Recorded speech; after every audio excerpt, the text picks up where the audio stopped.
I don't even consume any of I don't know. mainstream content anymore for the reasons you're just talking about. It does seem transactional and surface, and maybe they have a point before they go in. You're not going to learn a whole lot. Sure. You're not going to dig into it like what we would do here. Yeah. It's so funny how it's usually older folks. They talk about how younger people don't have a big attention span anymore, which in some cases is true, but in other cases, I like 3-hour podcasts more than I like 15-minute podcasts. For sure.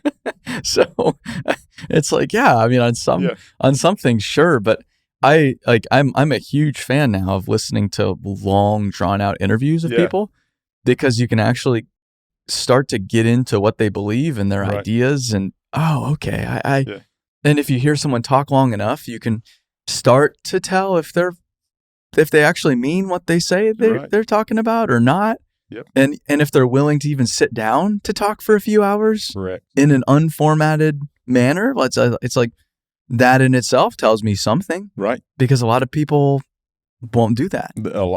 Most that we kind of look to as leaders right now. Yeah. Right. Yeah. Yeah. Including the sitting president of the United States. Correct. Just won't do interviews, which is crazy. Amazing. It's just interesting. But yeah, I love what Hoopaw's doing with Give Us the Dirt. They're great. I have such a respect for them and what Brian's done. You know, obviously they're a competitor of ours, and we're also a concrete company. We do site concrete industrial services. So our concrete team, especially years ago, did a lot of work alongside Hoopaw. Yeah. And they were one of our, if we weren't doing the combined scope where we would do the site work and the concrete, they were like, hey, we want to work with them. They know what they're doing. Mm-hmm. And they were always just good people. Sure. They were, but then when Brian took it over from Larry, and brought operations manager Brian in, they kind of took it to a new level from a culture standpoint. Yeah.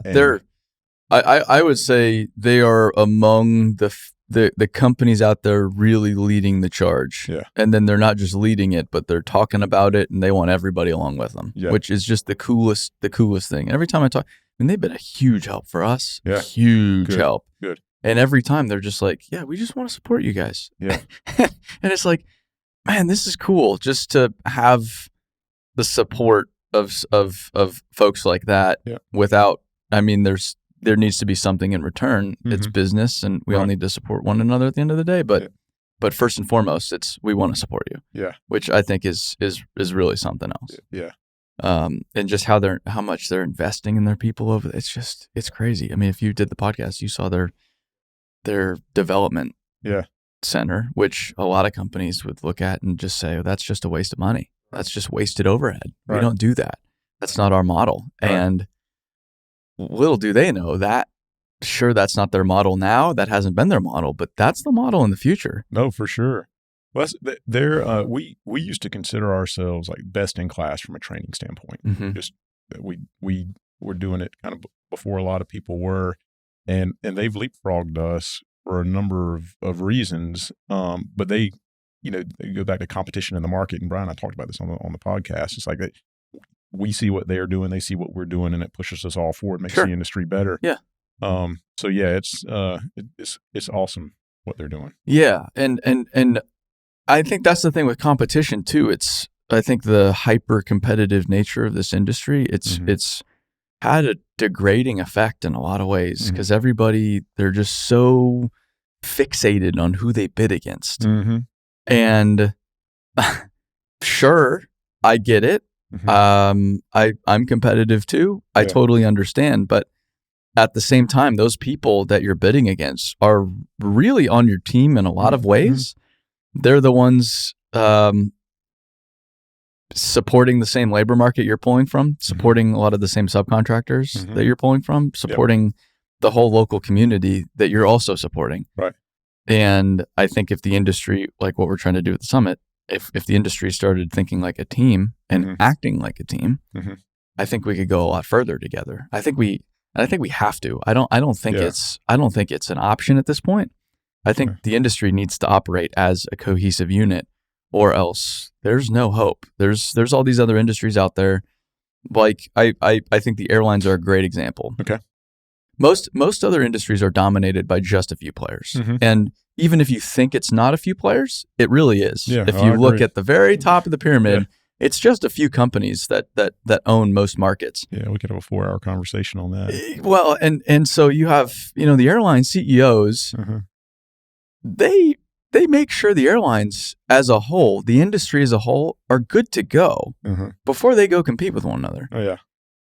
And even the competition's pretty limited. And they're not going to say that, but it's for sure limited. Right. You think you have an option, you don't have an option until you fly. Right. There's certain routes that are dominated by certain airlines, and they keep it that way. That's right. And so, but they're industry first, and then their specific business second. Okay. In a lot of ways. That's a good analogy. And we don't have that as an industry because we're so fragmented and so fixated on competition that everybody's competing amongst themselves. We're not thinking like a cohesive unit that can advocate for itself before we then go think of ourselves as individuals. Yeah.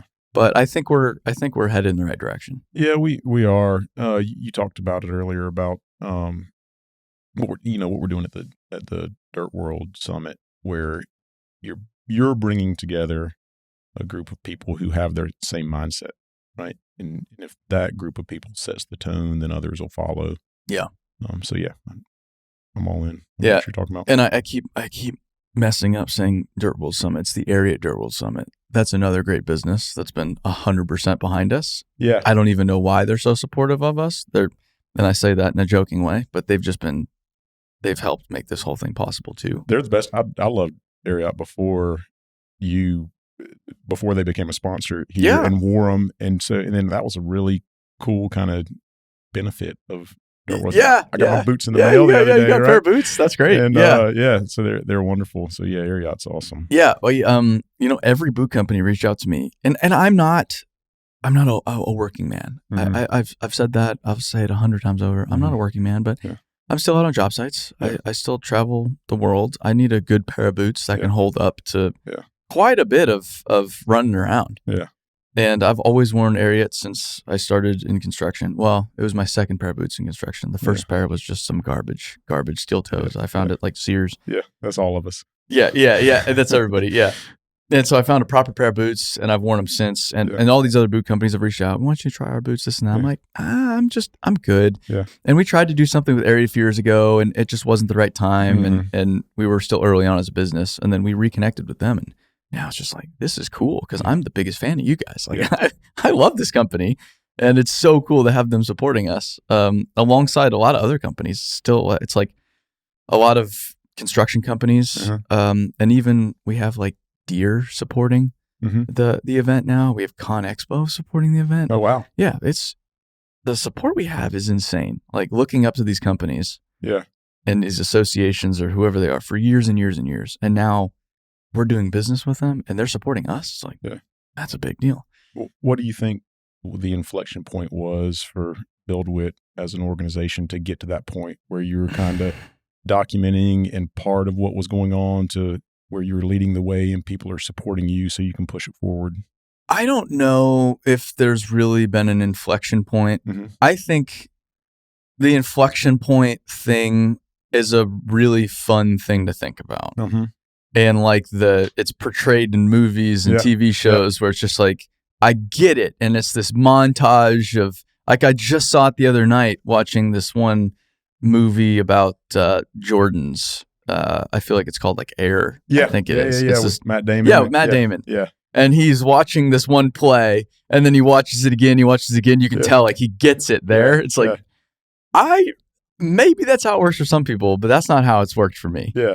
It's just been a gradual progression. Okay. And so I've been doing it now for over 6 years. Okay. And over a 6-year period, you can only bullshit so much. Right. And so I think once you have a big enough sample size, people start to recognize that, this is actually legitimate. Right. And it is legitimate. You can only keep up this facade for so long. And I haven't called everything right. I haven't always said the right thing.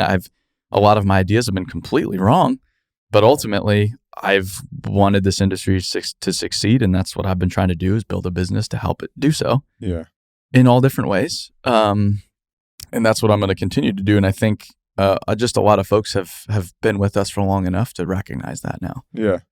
So I think that's what it's been. It's just been consistency.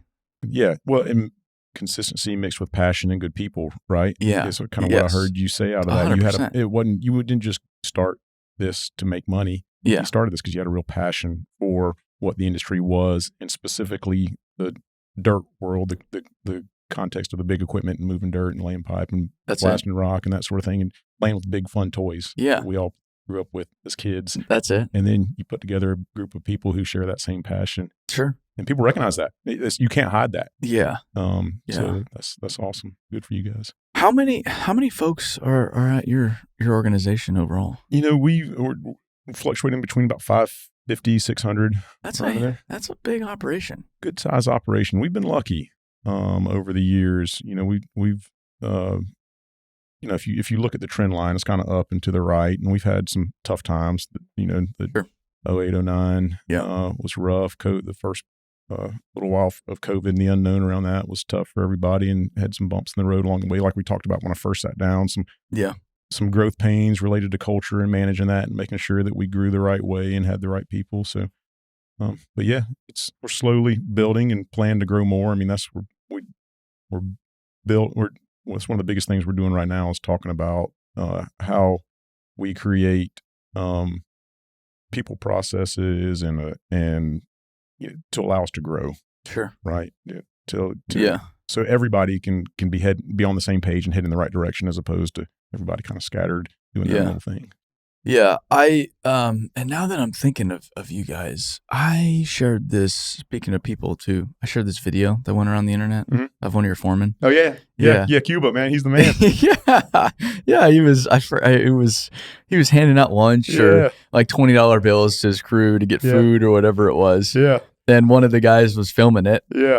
It wasn't doing it to get filmed. I think it looked legitimate. Who knows if it was or not, but it looked sincere. It looked legit. I shared that like, hey, this is awesome to see. Yeah.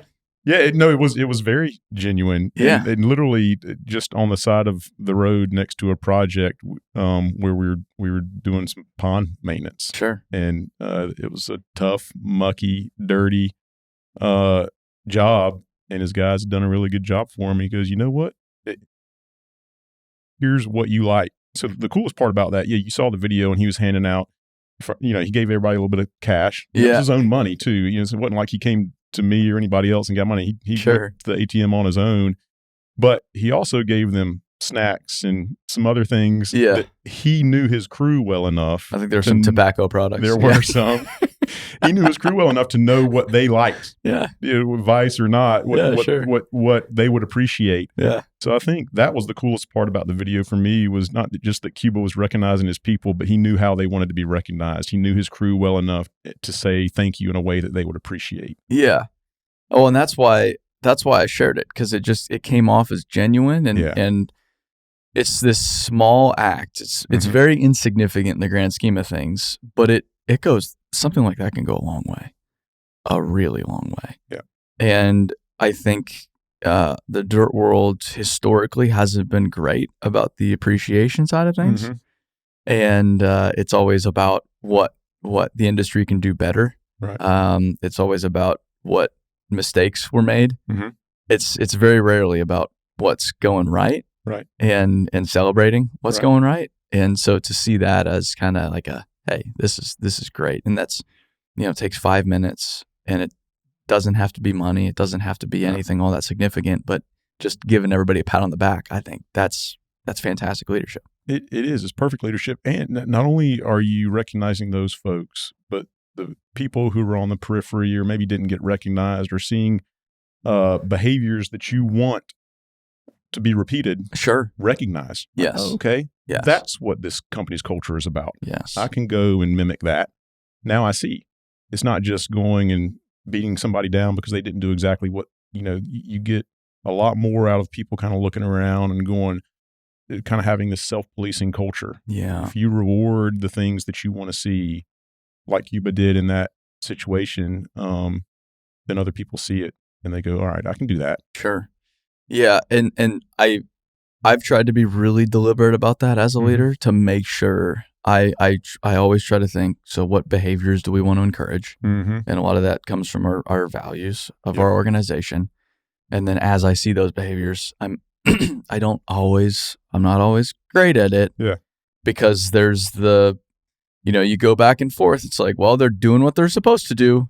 Congratulations. Right. You're doing what you're paid for. Right. But I also understand it's important to reinforce those values. So as I see those behaviors, even those small behaviors, I try to call it out and try to recognize it, because then you're reinforcing that behavior and making that then the norm going forward. Yes. I don't always do a great job at it, like I said, None but of us do. Yeah, I have been. That's one of the things I've had to work on as a leader. Yeah, I think we all have trouble doing that, and especially those of us in the construction industry that grew up in it. That's not how we came up. Mm-hmm. So it's not whether it's natural to us or not. It's not how we delivered results in the past. Like, we just did our job. Sure. And the reward was, you go home at the end of the day and either you didn't get yelled at or you had something tangible in front of you that you accomplished, and that was kind of the reward. Yeah.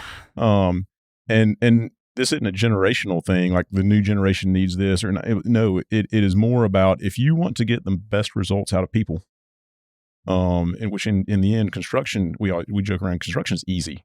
People are hard. Yeah. Right? It's based on relationships and trust, and that comes from a place of vulnerability, and none of us do that very well. Yeah. So in order to go and recognize people, you have to put yourself out there. You as a leader of BuildWitt, me as a leader of Wayne Brothers, we're probably not, I'm not going to be the expert on laying pipe or moving dirt. Sure. You're not going to be the expert on whatever it is that you always see out in the field. You kind of have to put yourself in a place of vulnerability and then see those things are going well and recognize, hey, somebody else is out here doing a really good job. I need to recognize them for that. I couldn't be doing this. Yeah. And then you build that trust and that relationship. And then everybody, like you said, sees the behaviors that you really kind of hope become repeatable, and that builds culture. I think it's too, everybody gets so caught up in the generational thing, right? Which I think is, and I've been guilty of this all the time, but I think it just creates this us versus them mentality, which does nobody any good. Right. I think it's more so just this human nature thing. That's exactly right. That we need to figure out. Like, we're all the exact same. Yeah. How does human nature work, and how can we work with it rather than against it? Yes. And a lot of people have a sour attitude towards people in the industry. They just want to move dirt. They just want to pour concrete. They just want to build stuff. Yep. But you can't do any of that without human beings. Right. So the faster you work with it, the better off everybody is. Everybody wins as a result, including you as the leader. I mean, you've probably seen folks like this, and I've been here.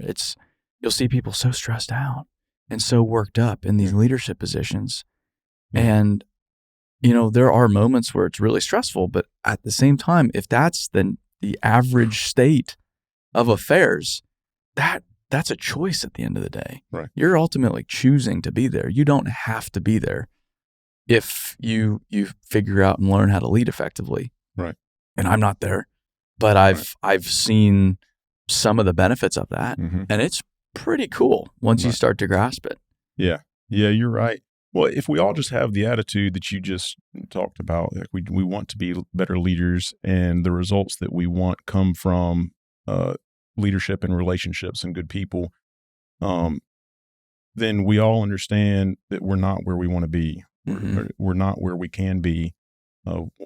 Our vision statement is building together in pursuit of excellence at Wayne Brothers. And that pursuit is one of them. All of it's great. We can talk about every single word individually, but that pursuit is one of the things we really harp on, that you have to always, no matter whether you're good, bad, in the moment, don't be indifferent.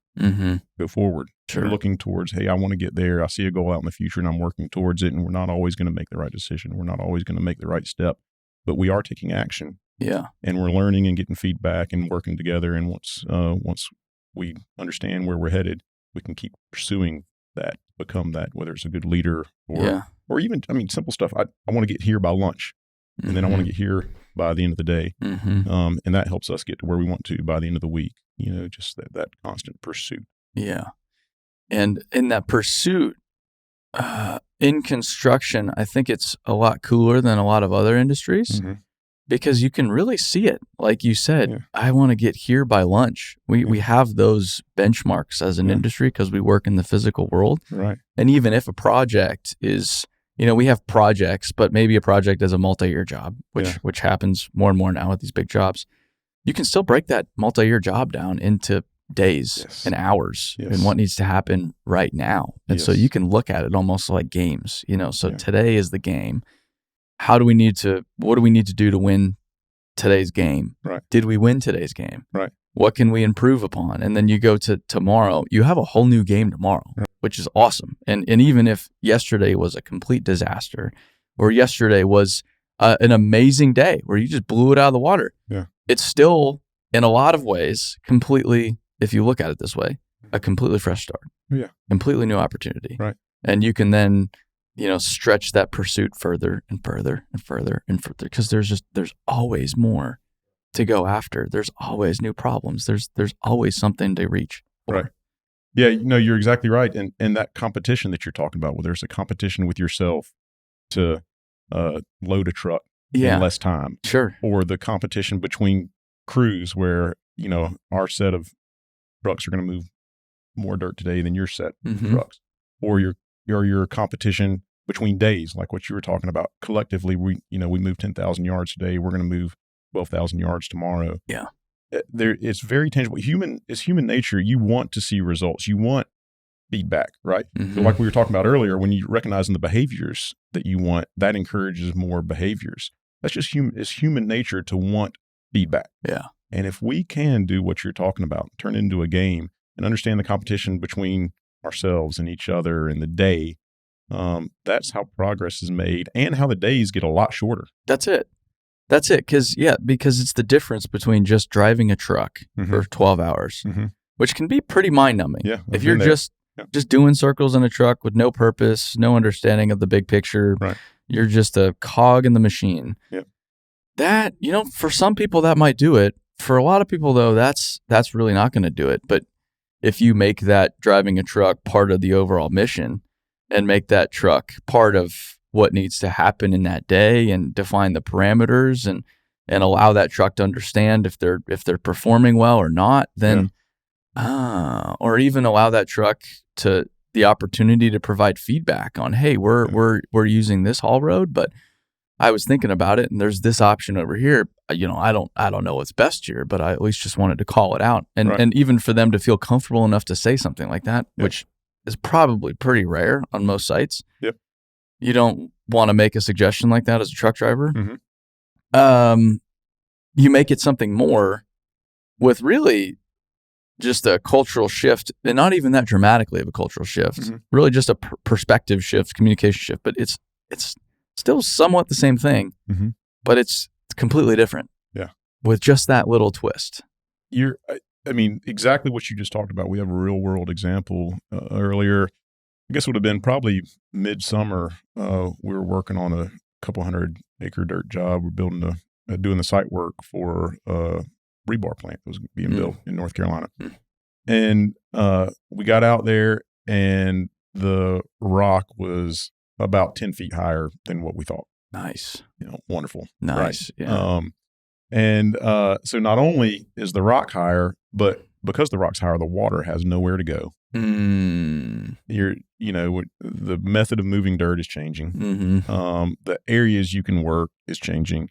There are a million different buildings and substations, and each one of those have different types of material that have to be placed there. So we got good dirt, we got blast rock, we got crushed rock, we got 3-inch minus crushed rock.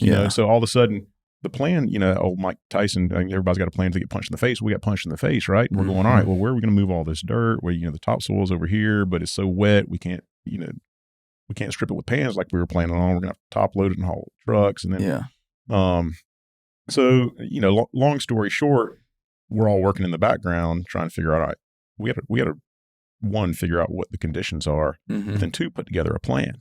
And so we kind of figured it out in the first couple of weeks. We got a little bit better and everybody kind of understood, all right, we're moving this dirt here and we're doing that. And we're trying to hit our goals, but it wasn't clicking.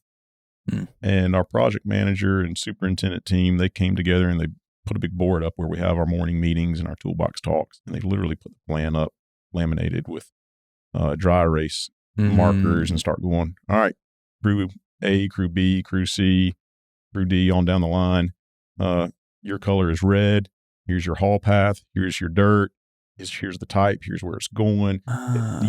This is blast rock. It can't go here. We have to have 3-inch minus. It's got to go there. Yeah. And all of a sudden, a light comes on in everybody's head and they go, oh, interesting. And production shoots through the roof. Mm-hmm. And we go from moving minuscule dirt and just kind of beating our head against the wall to all of a sudden, it's not 2 or 3 people in an office trying to figure out how we get better. Everybody understands what the end goal is, and they're just doing it. Yeah. And now it's fun again. And then guys, you hear the chatter back and forth on the radio about, I got these many loads and I got these many loads. And sure. So it's a real world example from a few months ago of exactly what you're talking about. Mm-hmm. And the more we communicate, the more we interact with people, the more we talk about what our goals are, the more we understand what the people need, the easier it is, 1, to get through the day enjoyably. Yeah. And 2, have results at the end that meet our needs as a company to succeed and provide value to our clients, which is really why we're there. Sure. Right. In the end, everything we're talking about, growing people and processes, and we do that so that at the end of the day, we can provide a value to a client. Yeah. Because they're the ones that are paying us. Yeah. And then if they pay us and we can pay our team, and then it gives us the ability to continue to grow. But if you're focused on that, if you're just focused on trying to meet production, you're never going to get there. Mm-hmm. You're focused on the people and the process and the relationships and everybody understanding where you need to go. Then the production is a byproduct of that interaction, which is wonderful. That's such a simple, great example. We were with Knife River, a company in the Northwest. They're all across the west of the Mississippi. Big operation, like 4,000 people. Mm-hmm. They have this training facility, and part of their foreman training is teaching their foremen how to lay things out in a visual manner. I like that. And they have, you go to the car wash and they have the wax pen on your window. Yeah. They're like, you don't even need a whiteboard on a job site. Yeah. You have a pickup truck. And so they give their foremen these wax pens that you can write on the window of your pickup truck with. How about? For your job meetings. Great idea. To lay things out visually. Yeah. It's one of the most clever things I've seen to date. Out of all of the stuff I've seen, that is like, why doesn't this happen on every single job site? Yeah. But whether it's writing our pickup or just laying out the plans in a way that everybody can see it. Yeah. I attend a lot of toolbox talks and morning meetings. A lot of them. Yeah. A lot of them. Yeah. And I've seen them, across the spectrum from the $10, $20 billion a year companies to the $1 million a year companies and everything in between.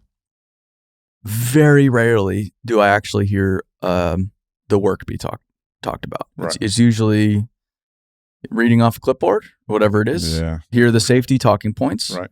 Slips, trips, and falls. Be sure to inspect your equipment. Wear your PPE. It's like the same stuff. Right. And then here's what's happening today. And there's no interaction. There's no feedback. There's no making sure that everybody understands what's going on. But I'm thinking of a very specific meeting I saw that stuck with me in Arizona with Rummel. They were at a landfill project. And so they do their safety part of the meeting. And then they go into their production part of the meeting. Right. And he went through and made sure every single person in that meeting, it took a while, probably 20 minutes. Yep. Made sure what needed to happen that day with their specific position and why. That was pretty slick. Right. And just that, I think everybody's so focused on the production. Well, we can't spend the 20 minutes. We need to get in these damn machines, because if the machines aren't moving, we're not making money. But if you just, get in your damn machine and go move dirt, well, what do you mean? Where am I moving it? Why am I moving it this way? What needs to happen? What do I need to be looking out for? They don't really know. You're just assuming they know. And again, I'm a guy in the bleachers. I'm looking at the game from the bleachers. So, it's fun for me to comment. I'm not actually in the fight every day, but I think that's one of the simplest things, just to make sure everybody understands what the heck's going on, why it's going on, and then offer them the ability to just provide a little bit of feedback if they have it. Yeah. You hit on a lot of really key topics to the industry, or don't even take it to an industry level, just to a crew. Yeah. Right. So let's talk about you talked about being visual and looking at the plans, understanding where you're supposed to be for a day. You talked about the toolbox talks and some of the efficiencies and inefficiencies that go there. You talked about engaging in the right way with people and making sure they understand, right? So we'll kind of start there and work our way back. If you're going to go cut down a tree, that old analogy, and you've got a dull axe, you're going to spend a long time cutting down that tree. Sure. If you spend 20 minutes and sharpen the axe, the tree's coming down pretty quick, assuming you're putting the same amount of effort into it, right? Yeah. So that's exactly what you were talking about right there. Everybody's so focused on production. We got to go lay this pipe. We got to go move this dirt. We have to go fine grade this pad. But if everybody doesn't understand what's going on, you're either going to do it multiple times or you're going to be less efficient doing it once, right? So sharpen that axe first. That was huge. You talked about a toolbox talk. In the end, what is the toolbox talk? What's the purpose of it, right? And some people would say it's to keep everybody safe. And I would agree that that's what they're supposed to be. Sure. But when people are reading from a clipboard and checking, and then they pass it around and get everybody to sign it, what are they really doing? They're really getting a piece of paper that if something goes wrong, limits their liability. That's it. Yeah. If we're really about people, what do we care about limited liability? I would rather make sure our people are actually safe than have a signature that says, yeah, we trained them in some general way, and maybe they did understand, or maybe they didn't. Maybe they just signed the paper because that's the way they clock in for the day, right? Yeah. That's garbage. But if we go back to what you were talking about, and we actually, another real world example on a job, we were having some incidents, and we like to think we have a very good safety culture. And we were starting to, luckily they weren't personal injuries, but we're having some equipment incidents, which can become very serious very quickly. Everybody in the industry knows that. And so we're going, all right, this is bad. We've had 2 or 3 incidents here over the course of the first month of the job. What's going on? And all of a sudden we start doing these toolbox talks, and we're having people recognize each other. Hey, I saw so-and-so doing a good job. He was working safe. He helped me yesterday. He did this. I saw so-and-so exhibit this behavior. I saw so-and-so do this. And then our superintendents, then project managers and operations managers are going, hey guys, here's the focus for the day. Mara, can you bring back a safety concern or where you saw a lesson learned or recognized a hazard? And we started talking about that. So that's a lot different than reading. And also the incident stop, right? For a lot of different reasons. One, it may be you're never going to eliminate every hazard. No. But what I would submit was that people had their mindset was different. If you're going to read off a checklist, people's minds are going to just be on robot mode. Sure. And robot mode produces complacency, which produces incidents, especially when you're focused on production. You're telling people to rush at the end of the week. You're fatigued. You're frustrated. All that. Those are the kind of 4 things that lead to incidents. But if you focus on the people and you focus on the behaviors that you want to see and talk through those, you get people in the right mindset to eliminate those. So again, a byproduct. Yeah. And then one of the first things that you talked about was we're visual learners, right? Years ago, one of our core values is pioneering proactive solutions. So we want to be innovative. We want to kind of be out on the cutting edge of everything. And we were. So when iPads first came out, we went to digital plans pretty quickly. We put them all on our server. We do projects that are very fast paced. The drawings, I feel like, change as much as we change clothes out there in the field. Yeah. And it went from, well, we can't go to the print shop every single day and bring a new set of plans out there. So we're going to put them on the server. You guys are going to download the app on your iPad, and then every single day you're going to have the most up-to-date drawings. Sure. And that is efficient.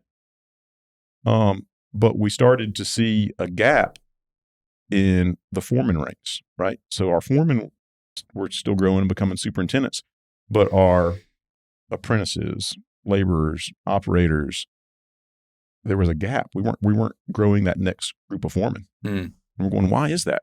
Well, we all used to stand around the plan table out in the middle of the building pad. Yeah. And we'd learn what's going on. Yeah. If at lunch, if I was a kid who just started 3 weeks ago and had some desire to get better, I'd eat my lunch real quick and go stand at the plan table and figure out, all right, well, that pond's over there and we're laying this pipe over here. And eventually where I'm standing needs to come up 10 feet. Sure. And so then I kind of understood, and I was able to do my job better because without somebody telling me, I could go and get the information myself. Well, in this digital world where we kind of take that plan table away and put it in behind lock and key of technologies and passwords and security, now all of a sudden the apprentices and operators and carpenters that are hungry to learn this stuff don't have access to it. That's fascinating. So you get back to what you were talking about earlier, going back to the wax pin on a windshield or our dry erase on the board. We have to still make that information available, and we have to do a good job at communicating. Yeah, but we have to make it available for those who will seek it out without us. Right? Sure. Because if we just talk about it at a toolbox talk or maybe a check-in right after lunch or something like that, that's 20 minutes twice a day at the best. If we make it available, then people can go find it on their own. Yeah. So, we talk about your app, the BuildWitt platform. Mm-hmm. That is a massive win for the industry. Yeah. You can load whatever you want there. Yeah. You all have great content. And you have to have great content to kind of help people see, all right, yeah, this is worth it to begin with. But we can put our content on there and let people who are hungry to improve themselves go find it. Yeah. That is such an interesting example of technology in theory making things more efficient, but actually causing other problems. Right. Because I've talked about something similar, like with grade control and GPS. Yeah. It's great. But if you're digging a hole, typically you would have somebody with a grade rod in that hole, helping the excavator operator, whoever's doing the actual excavation, make grade. That's the best position to learn how to make grade from. Sure. And then that person naturally then goes to the machine and then, okay, I understand what needs to happen here. I know how to make grade from that perspective. Now I'm learning it from this perspective, but at least have the background knowledge. I at least understand the fundamentals. Well, if you just replace that person with a 3D GPS machine, well, now you just removed that entry level position. Right. So what are you doing to bridge that gap? Right. Well, you're doing nothing. So now you're setting yourself back further while you're setting yourself ahead in a lot of ways by implementing this GPS technology. Right. You're also walking back in a lot of ways, and you won't even see that until a lot of times it's too late. Like you were saying, hey, we have this group that they're advancing, but this group's staying put, and this gap in between is widening further and further and further. Yeah. And that's problematic in a lot of different ways. Yeah. That's just so, because I'm putting myself back to when I was a young laborer on a pipe crew. And I would sit there and look at the plans. I didn't know what I was looking at. Right. I had no idea what any of that meant, but I would look at those plans every chance I got, trying to understand what the heck. And I wouldn't, I probably wouldn't ask the questions I should have. Right. I would try to learn it myself and try to look at the plans that were open on the dash or the hood of the truck, and then I'd go over to the stakes and try to like match up the stakes and try to kind of figure out what everything. Oh, that makes sense. Okay, I kind of understand what's going on. Yeah. But if the foreman was walking around with an iPad with the plans on the iPad, I wouldn't have had that opportunity. I wouldn't have been learning that. Yeah. Which is I've never thought of that. Yeah. Yeah. Yeah. Nothing's all good or all bad. Nothing. Sure. Especially this day and age, whether you're talking about what we're talking about in construction, whether you're talking about politics, business, schools of thought, nothing is all good or all bad. Yeah. You can take the good and the bad from everything you do. And the examples that we're talking about here are perfect things to be talking about in that regard. You have to constantly want to improve and constantly have your head on a swivel for that unintended consequence that's going to slap you in the face in whatever period of time it rears its ugly head. Yeah. Our industry was not innovative for years.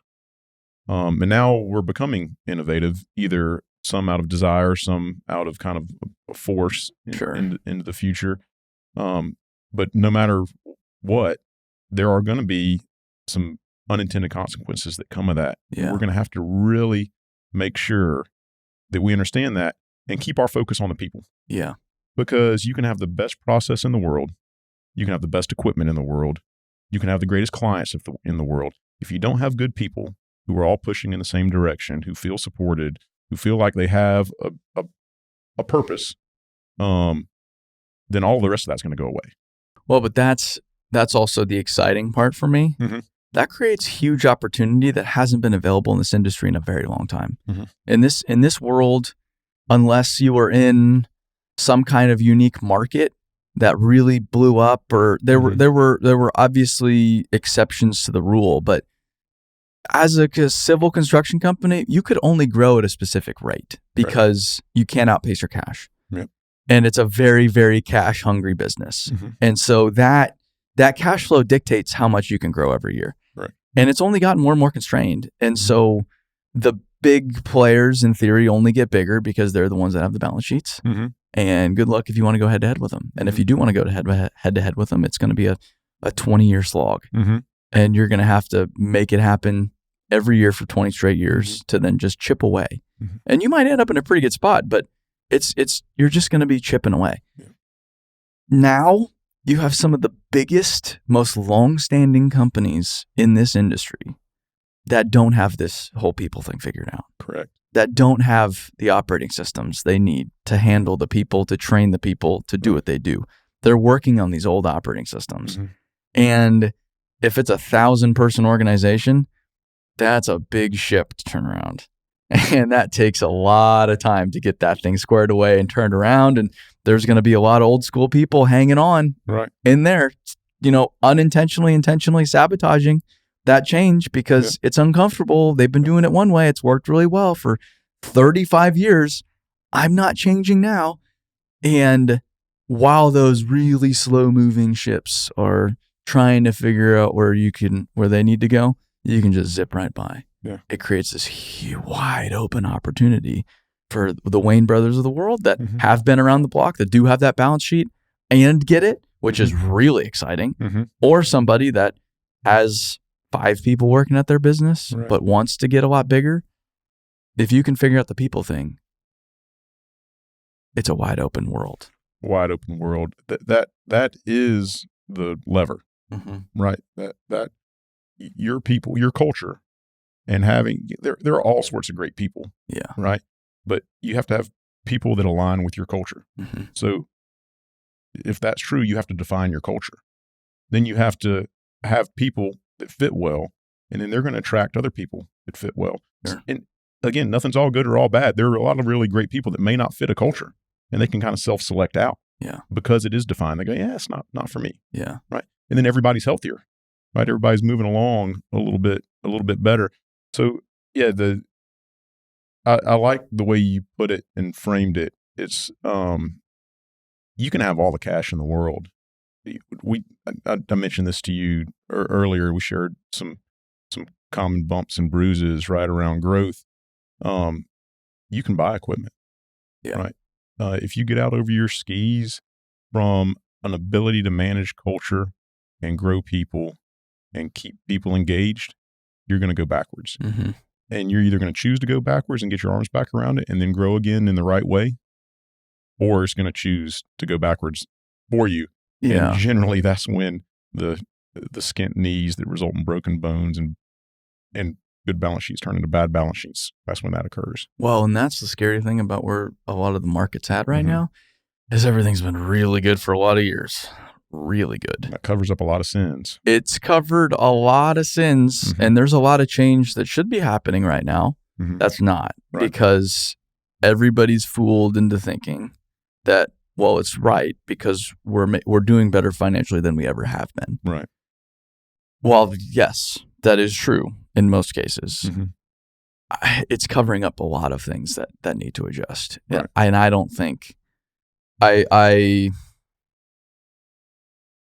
this year's been really good for me because I've started to, and maybe this is a naive thing to say ironically, but I've started to recognize how naive I really am. I've started to recognize that, over the past few years, I've gotten a lot of life experience very quickly, and it's now starting to settle a little bit. And I'm starting to recognize, I have this very naive view of people and human nature. And it's, of course, they just want to change and always get better and want to go in that next direction. But that's not the case. And I think a lot of companies, they don't want to change. They don't want to get uncomfortable. That's the last thing people really want to do is get uncomfortable, shake the apple cart, whatever it is. I don't want to mess with something going really good. And until there's pain, they're not changing. Right. So we have the early adopters, the Wayne brothers, the Hoopaws, the Sargents that are leading the charge, that are setting a great example for everybody. But I don't think the average moves until there's serious pain. And I don't know when that'll be. Yeah. It's certainly not right now. But at the same time, we've been raising capital. We're at kind of the back end of it. Yeah. And someone asked, and it's been the first round or second round, 100 times harder than the first round. I'll bet. 100 times. Brutal. We're almost there. So we've done it. I'm not one to give up, but it's been brutal. And someone asked the other day, last week, they said, why has it been so hard? It's kind of troubling that it's been this hard. And I said, well, yeah, but what's happening in the marketplace is everything's really good, but everybody's almost like suspicious about it. They're looking at it. They're just like, why is everything so good right now? And they're still making hay while the sun's shining. Right. Oh, they are still buying equipment and bidding and grabbing that backlog as much as they can. So they're still just going for it. But every day that goes by, you can just tell everybody's getting more and more nervous, more and more nervous, more and more nervous. It just doesn't make sense. And everybody is kind of picking up on it. Yeah. And maybe that's completely unfounded. I didn't live through 2008, 2009, 2010. I mean, I did, but I was a kid. I didn't really understand it. Yeah. And so I'm sure some of that's left over from those years that I've heard were really not a good time. Correct. And some of it's very well founded, I think. It's just this general unease right now. Yeah. And I don't think anybody really knows what to do about it. Yeah. It's an odd time, not just in the industry, but in the world. There's a lot of conditions you can look out across the horizon and go, well, that doesn't make sense. These two things don't go together. Yeah. Right. And so I think that probably creates a lot of that unease. It's also one of the busiest. People always say, hey, how's it going? And one of the responses people give is, hey, I'm busy. Right. Oh, yeah. It's one of my least favorite responses because everybody's busy. That's what I say. Everybody's busy. Who's not? Yeah. Welcome. But we are right now. This is probably the busiest point in my 20-year career at Wayne Brothers. I've never been this busy. And it's a good busy. But to your point earlier, it can do a couple things. One, it's good busy people are doing well. We're out making money. That covers a lot of sins. We don't have to focus on some of the problems, some of the warts that we really need to be looking at, right? So that's one part of it. Two is we're busy operationally. Most everybody in the construction world came out of the field. Yeah. The first few years I was at Wayne Brothers, I was out in the field, operationally minded. I didn't get my MBA. I didn't get a degree in HR. So a lot of the things that you need to manage a business or improve your talent development and workforce development programs, that's not the focus. When we're busy, we revert to what is normal for us, and that is moving dirt, laying pipe, pouring concrete, welding pipe. And so it's very easy for us to kind of have that unease because we are where we are comfortable. We're not forcing ourselves outside of our comfort zone and going, hey, right now during the good times and when we need to be focused on improving the organization, sharpening the axe, because when it comes time to cut that tree, when it's rough, we got to cut it quick. Well, I think that's what's working against everybody. Correct. Is they're not sharpening the axe right now when they should be because they're uneasy. Right. And they're using that as, well, I don't know. I'm going to actually hold on to my cash. Yeah. And I know how much cash is out there right now. Yeah. There's mountains of it. Mountains. There's all these private construction companies. I can go look at the earnings statements of all the public materials companies out there. They're doing just fine right now. Yep. Like record fine. The money's out there, but they're just like, I'm going to hold on to it because I don't know. When in reality, ironically, this should be a period of hefty investment in leadership and better processes and sharpening that axe however we can from a people standpoint. Right. But it's not happening with a lot of organizations. And it's like, ooh, so what happens? And I don't know what happens. I'm not going to, because a lot of people at the same time, it's been very interesting to hear how certain people are about something happening with the economy. So it's like, oh, so you're an economist now? Like you know for sure that this is going to happen this year? Like how do you know that? And if you know that, why aren't you putting all of your chips in the middle of the table on that hand? Right. Like, because you're not. Yeah. And so you sound certain, but are you really that certain? Like they talk with this absolute certainty. There's a recession coming in the next 12 months, and this is what needs to happen to prepare. I'm just like, maybe not. What happens if it doesn't? Yeah. Like, did you ask that question? Yeah, we're all right on what is going to happen. We're never right on timing. Sure. Right. Things are going to be good until they're not. Yeah.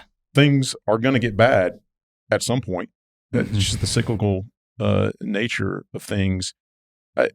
So we touched on a couple topics there. A really cool statement I heard. Carolina Cats owned by a wonderful whisker family. They're great partners of ours. And Mitch Christenberry's our sales or account manager, sales rep. He's part of our family, and their general manager, Mike Shropshire, he and I actually went to college together. And, no kidding. Spent, you probably know Mike. Don't you? Yeah. They're coming out to the summit. They've been a great supporter of what we've done too. Yeah. They're wonderful people, very smart. The company's been around. They're three generations. Sure. You're working on a fourth.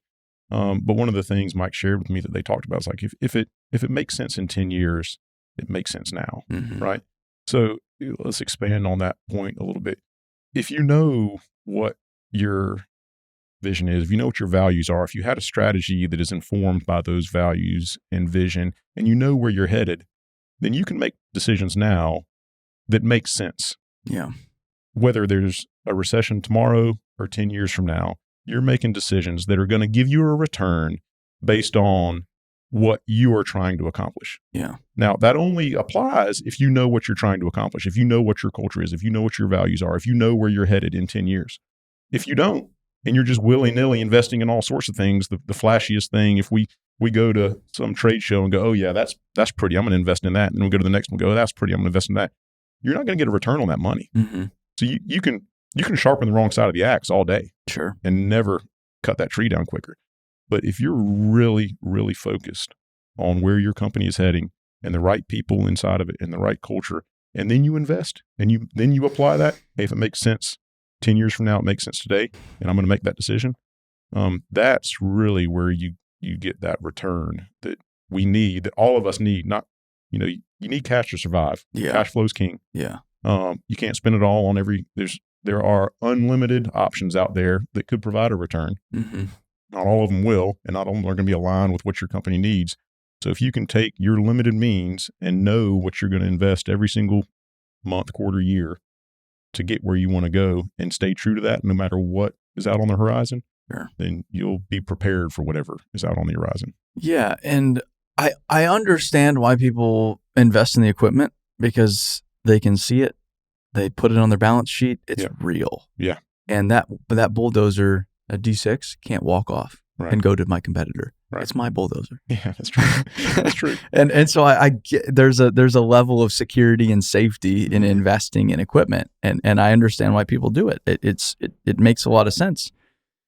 But yeah, that spending $500,000 on a D6, probably more than that nowadays, substantially more than that. Versus $500,000, like one D6 versus $500,000 in investment in people. Right. That's a lot of money, but that's one machine. Like, we spend $500,000 all day long as an industry on equipment. Right. But that is substantial investment in human capital that will create a far greater return on investment than that D6 ever could. Ever. But I understand why it's hard to do that. It's hard to do. And you need to do both. Right? You need to do both. It's not one or the other. It's both and there are studies out there that show leadership development investment returns 8 times whatever you spend, right? So if somebody came up to me and said, hey, I can give you an 8x return, I'll say, my bank's over here, come follow me. Sure. I'll give you whatever to get that 8x return. If you're not investing in people, then you're not going to have somebody to run that dozer, right? And I laugh.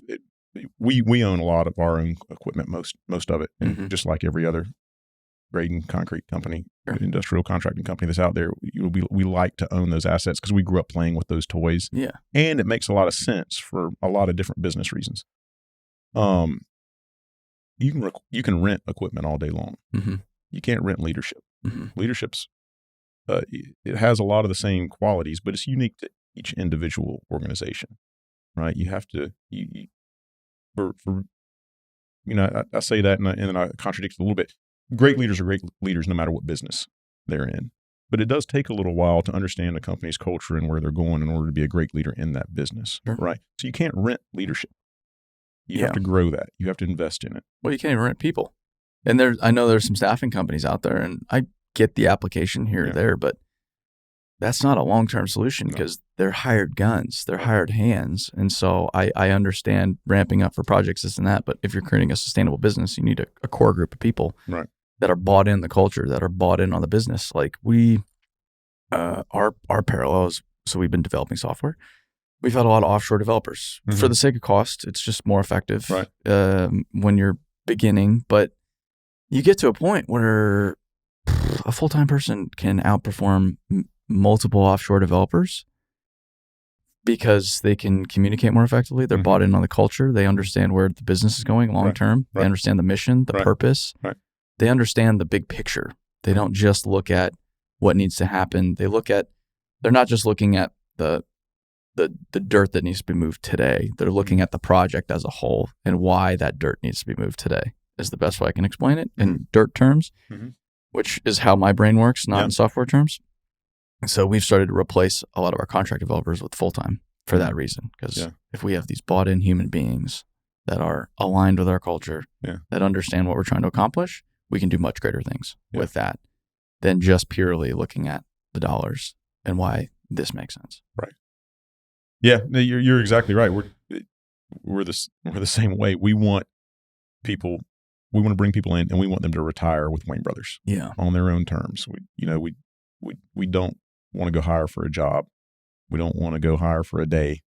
And it goes back to you mentioned this earlier. Is when you buy that dozer and slap the logo on it, that's mine. I get to keep that. Nobody can take that from me, right? And with people, if you train them and they leave, that hurts. Sure.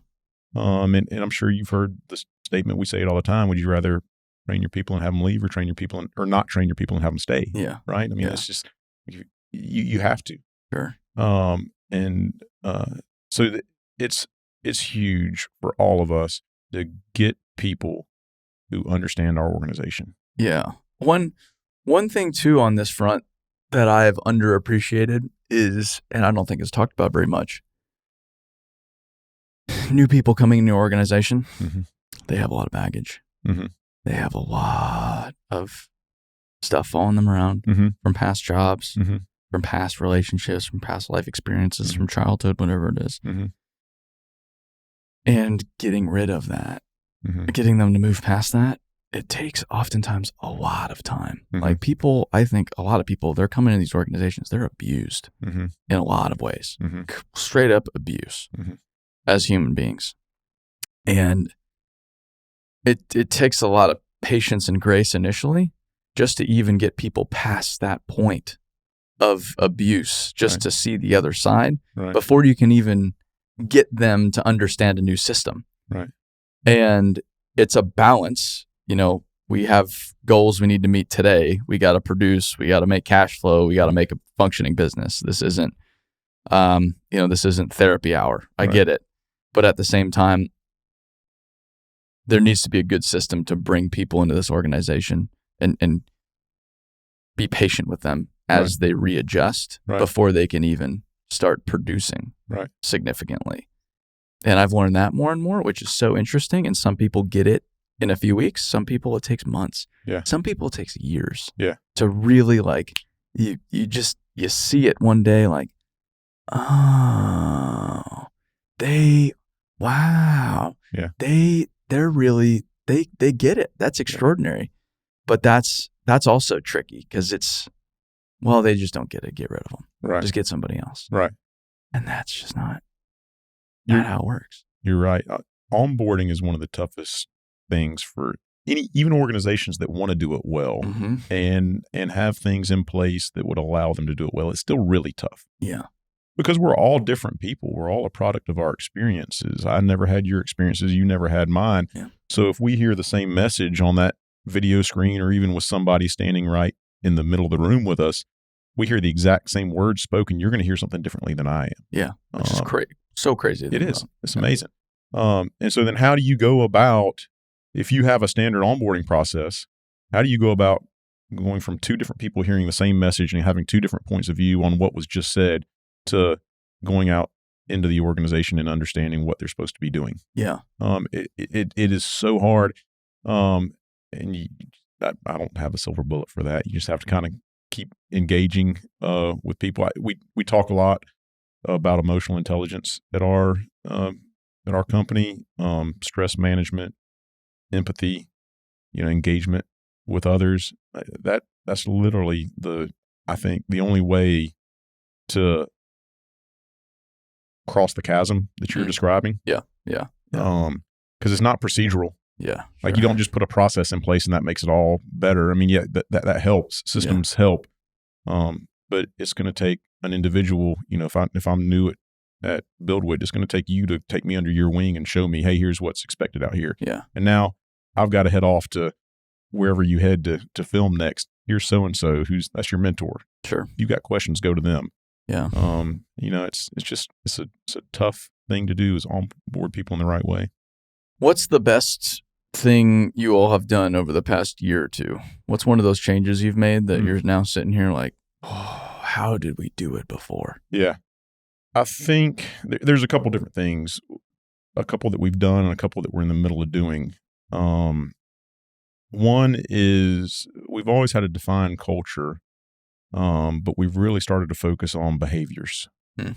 And behaviors that support our values and the values that support the culture that we want.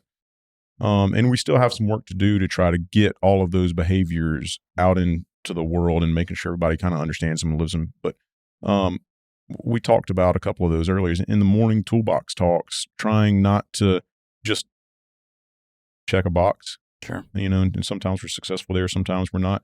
But talk about those behaviors that we want to see. And talk about the things that are going to make us successful in that day, in that week, quarter, month. I think when it was probably 4 years ago, we talked about this earlier, our civil group specifically had grown. Yeah. And we got to the point, me as the leader, I kind of took my eye off the ball a little bit. And I think it goes back to what we were talking about earlier. We were doing well, and that covers a number of matters of sins. And then all of a sudden, as you're growing, your leadership base is spread more and more thin. You're adding new people that may or may not understand everything that you need them to understand. And so your leaders have more to do, more to manage, and less ability to do all of that. And we kind of took a step back and said, you know what? Culture and building and the right people on the team is more important than having a better revenue quarter than we had last quarter. Right. So I think, we shrunk for the first time in a decade in the civil group, about 10-12% on top line basis. And worked hard on a number of different things that we could get into if you wanted to, but all of them tied back to people. And then over the last 3 years, we've doubled in size. Wow. Right. So we went from, a 10, 15, 20% growth curve over 10 years in this group specifically to, not sustainable, not fun, not all of the right people in the right spots, to shrinking and then doubling in size. So was that shrinking, was that completely deliberate? Nothing's ever completely deliberate. You want to look back on it especially as a leader of something, and go, yeah, we decided we were going to do that. Yeah. Right. Sure. Yeah. I'm smart. I called it. Yeah. This is all me, guys. Yeah. And when I say leaders, not just me, but our group, our leadership team. Sure. Right. But, in reality, there's always market conditions that go, all right, this place is no longer fun to work. I'm leaving. Yeah. When you lose people, you shrink, whether you want to or not. Yeah. And so, back to your question, was it intentional? It was intentional because we were forced to do it. Uh-huh. Right. Yeah. Would we have done it if things kept Cadillacing in the right way? And sure. Maybe not. But at some point you got to pay the piper. And we'd got to that point where we were not able to go any further. Yeah. So we had to make a decision. And we did. And we took some people who were just operational based and gave them, whether it's a training or a leadership role, or we kind of reassigned the smart people that exhibit the behaviors that we want in roles that they could grow other people. Mm-hmm. And it was kind of counterintuitive because one of our best project managers, who gets he's the operations manager now. Some of our best superintendents, we're going to take them out of supervising the project on a daily basis and get them up into kind of oversight roles. Is that really going to make sense? We're taking some of our best people out of the actual work. Yeah. And then next thing you know, we've got a whole nother group of young leaders emerging and the right people leading them. And that was, 3 or so years ago. And now those young leaders are older leaders, and they're taking a lot of pride in growing the guys that were their young crew members back then. Right.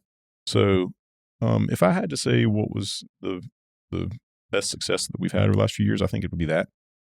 And you talked about, earlier, you had an eye-opening moment. I can't remember how you worded it. You said, I didn't realize how naive I was, or maybe this is a naive statement, but I started to realize how naive I am. I always liken it to, studying for a math test back when I was in college. I'm like, oh man, I got this, crushing it. And you turn the page, you go, I don't even know what that is. Yeah. You realize how much you don't know. Yeah. And for me, it was always like 10 p.m. the night before the test, right? And I go, all right, all-nighter. Sure. But it was an epiphany. So back to your question, was it intentional? At one point, we realized how much we didn't know. Mm-hmm. And then you kind of got to back up, pull the all-nighter, put in the hard work. And now we're seeing, we're not everything's perfect, but we're seeing kind of the fruits of that labor. Yeah. And the growth, it's a byproduct, right? We talked about that earlier. The growth was a byproduct of having the right plan on people. In business, we measure growth by revenue. Mm-hmm. In the construction industry, especially, like you go to the ENR list. Yeah. That's by revenue. Yeah. So you're ranking companies by revenue, which in some ways points to something. Right. In other ways is meaningless. Right. And so I think and I'm so guilty of this. It's so fun to talk about growth and talk about revenue, and because that's the yardstick, but a lot of times it's not growth. And so you can be growing from a revenue standpoint consistently, but declining in other ways. Mm-hmm. And then you can be growing in other ways while you're not growing necessarily in revenue. Right. It's easy to fall into the trap of defining growth and success by purely top line. Yes. How much money's coming into this business. But that doesn't mean a lot in the grand scheme of things. I remember my friend's dad talking about, I didn't really understand this at the time, but he's like, I would much rather own a $10 million business making $2 million a year than a $100 million business making $4 million a year. Yeah. Yeah. It's like, because the 10 million is way easier. Like, why would I do 10 times the work for twice the money? It doesn't make sense. Right. And I didn't really get it. I was like, why wouldn't you want a $100 million a year business? That's pretty cool. And talking about, we make 9 figures. We're a pretty big deal. Yeah. But I understand it's like, because that doesn't matter how much comes in at the top. It's what you can keep. It's how much you can invest. It's the people you can grow along the way. It's what you can go create, the problems you can solve in the world. Right. That's what really matters. You're right. Growth is important. Yes. Yes.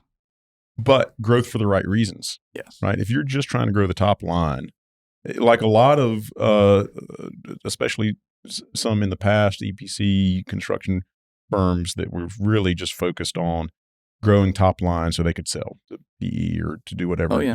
Which has happened a lot. That's not the idea. Mm-hmm.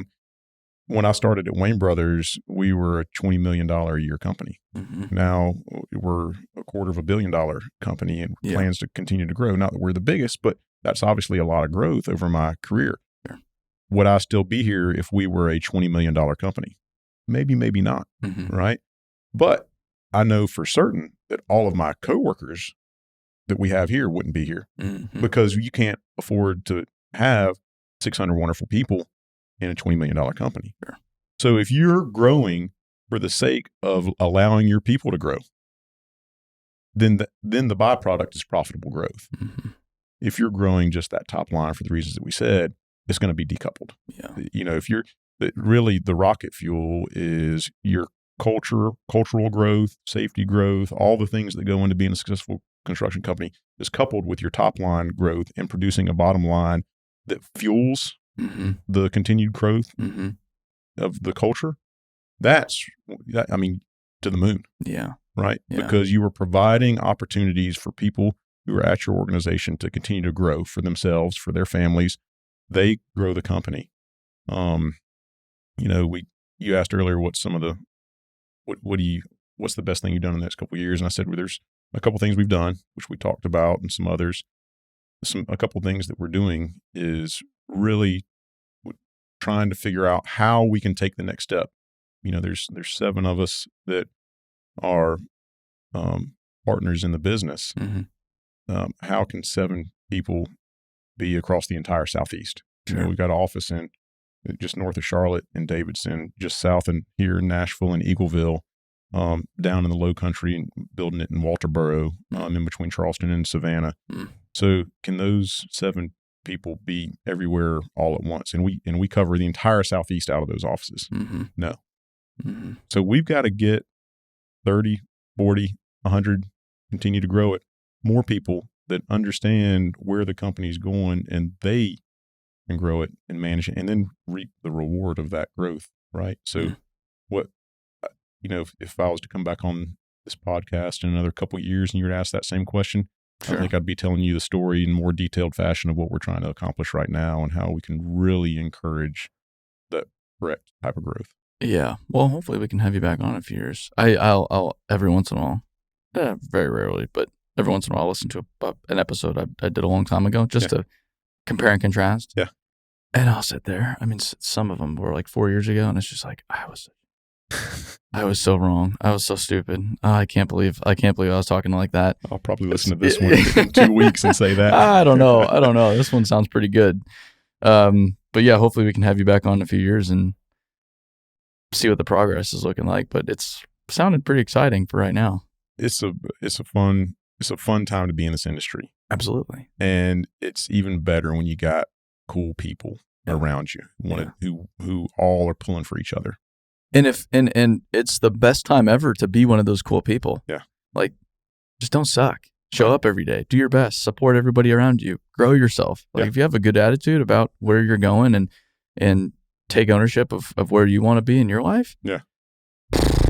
You can do anything. And it sounds so stupid and it's so simple, but that's kind of how it works. Yeah, no, you're exactly right. They're a great book, Hungry, Humble, Smart, Patrick Lencioni, and our version of that is, hey, show up on time with a good attitude. Mm-hmm. Be willing to learn. Mm-hmm. Once you've learned, work hard. Mm-hmm. Once you've grown, be willing to teach others. Mm-hmm. Right? And that's all it is. That's it. Yeah. It's not hard. Yeah. I was talking to a trade school with some 17, 18-year-old high school kids last week. And we had a great time, and they were asking all these different awesome questions, which gets me really excited about the next generation that's coming into the construction industry, which we really need to focus on. And you all are doing a great job of engaging. But that's the message. Show up, willing to work. Show up early with a good attitude. Be willing to work. Be willing to learn. And once you get to the point where you have some knowledge, bring somebody else in the industry and teach them. Sure. That's it. Yeah. Pretty simple. Well, I appreciate you coming out here, chatting with us. I guess if somebody wants to look you guys up, go to work for Wayne Brothers, how do they find you? Yeah, WayneBrothers.com is our website. Yeah. And probably just like every construction company in the world, the first thing that's going to pop up is your ability to apply. Sure. Right. Well, you'd think so, but a lot of companies, I'm talking to some folks later today. Yeah. Looking at their websites, it's really hard to apply. Yeah. If I'm a job seeker, you'd be surprised. Yeah. Yeah. Yeah. So WayneBrothers.com. We work all across the Southeast. Again, I just said we offices just north of Charlotte, North Carolina, Eagleville, which is just south of here in Tennessee. We've got storefront offices in Charleston and Savannah, Charleston, South Carolina, Savannah, Georgia, and we're building our new operations facility to serve both of those markets in Walterboro, South Carolina. Yeah. Right now. So anybody who is interested can go and apply there, and of course they can look me up on LinkedIn. I think that's about one of the few socials I'm on. So and just reach out to me directly as well. Great. Okay. Well, thanks for coming by. Yeah, thanks, Aaron. This place is awesome. Yeah, I appreciate what you're doing for the industry. I really do. You're not just making people more aware of it, but you're improving it. So thanks for that. We're doing what we can. I mean, I don't always, again, say the right thing, but I try to at least most of the time. None of us do. Yeah.